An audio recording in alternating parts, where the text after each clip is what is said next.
We also mentioned briefly that you were the chair of the appellate section of the state bar. You want to talk to us a little about what's going on with that and how that impacts your practice?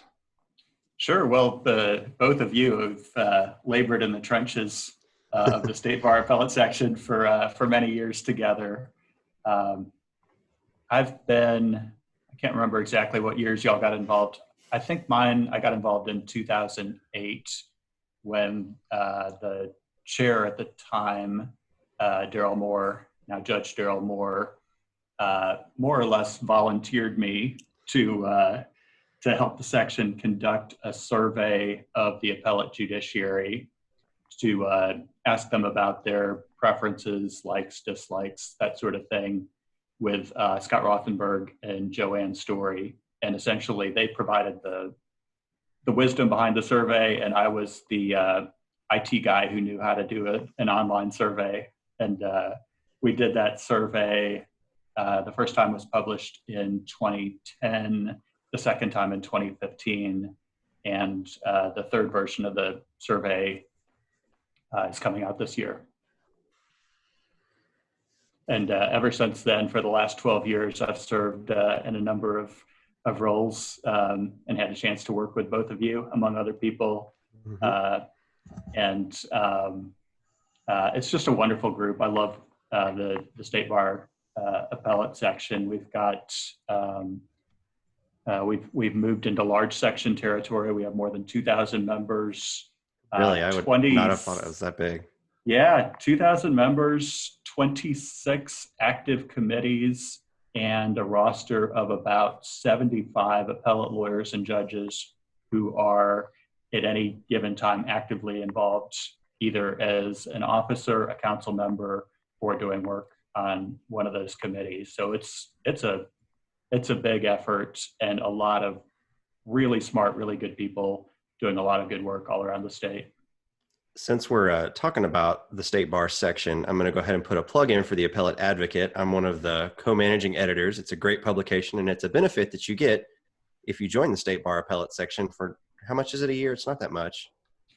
$25. So you get that. It is published usually quarterly, depending on the editors, and I take the blame for some that didn't make it quarterly, but it's full of great stuff, lead articles. It's got summaries from all the relevant courts of appeals, both federal and state, that are in Texas.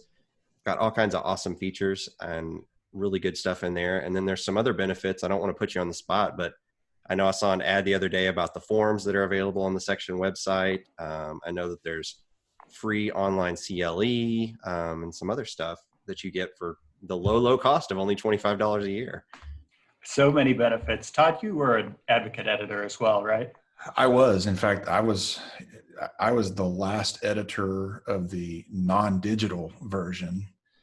After I wrapped up, I handed the reins off to Dylan Drummond and Brandy Voss, and I think Dylan may have had a lot to do with taking the publication digital. Although there was some movement even back at that time, and we're talking about going on 10 years ago now. So I was, and that was a really great experience for me. I mean, when I first got involved with the Appellate Advocate in the appellate section, I was a younger lawyer, kind of trying to get in and start getting to know people. And my experience with the section, Kent, is just like yours. I found it. I made so many friends working with that group. People who are friends to this day, and people who show up opposite me in cases, and we have a great time being against each other.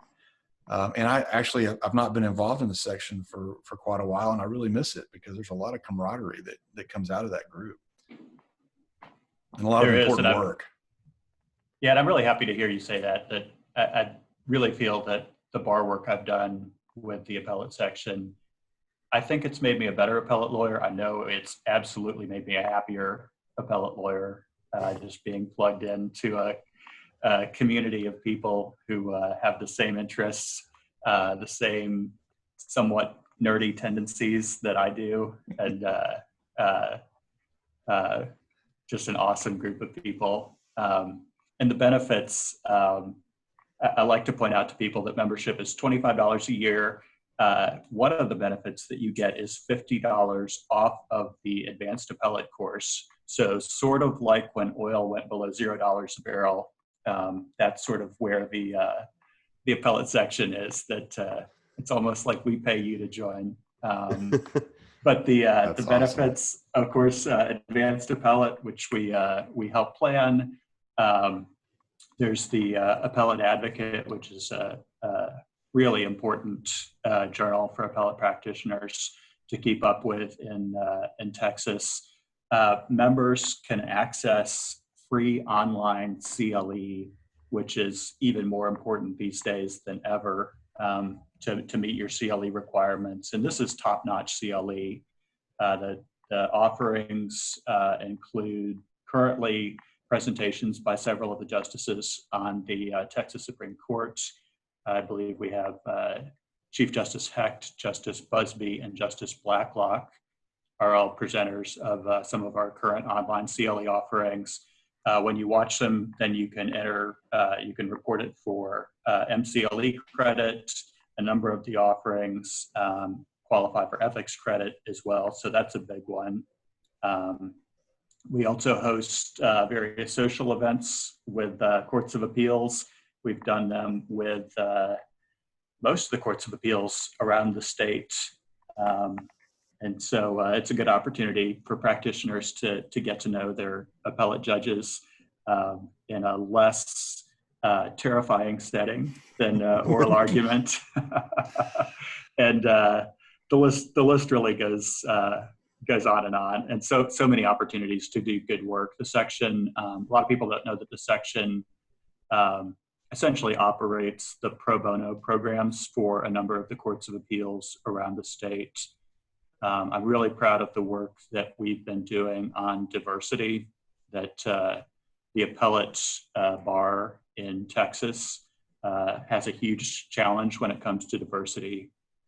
And our section is really trying to do something about that, including focusing on the pipeline for future appellate practitioners in the law schools. So just a lot of good work and a lot of good people doing that work. So I would definitely encourage everyone who's interested in getting involved to drop me a line. We always have work to be done on committees and would love to get people involved. Well, I can vouch for the organization being a great way for someone who's really interested in appellate practice and wants to make it their practice. It's a great way to get plugged into that and meet so many people that you wouldn't otherwise. So that's great to hear. And you mentioned the pro bono program. I think we're probably going to need to do a whole episode on the pro bono program.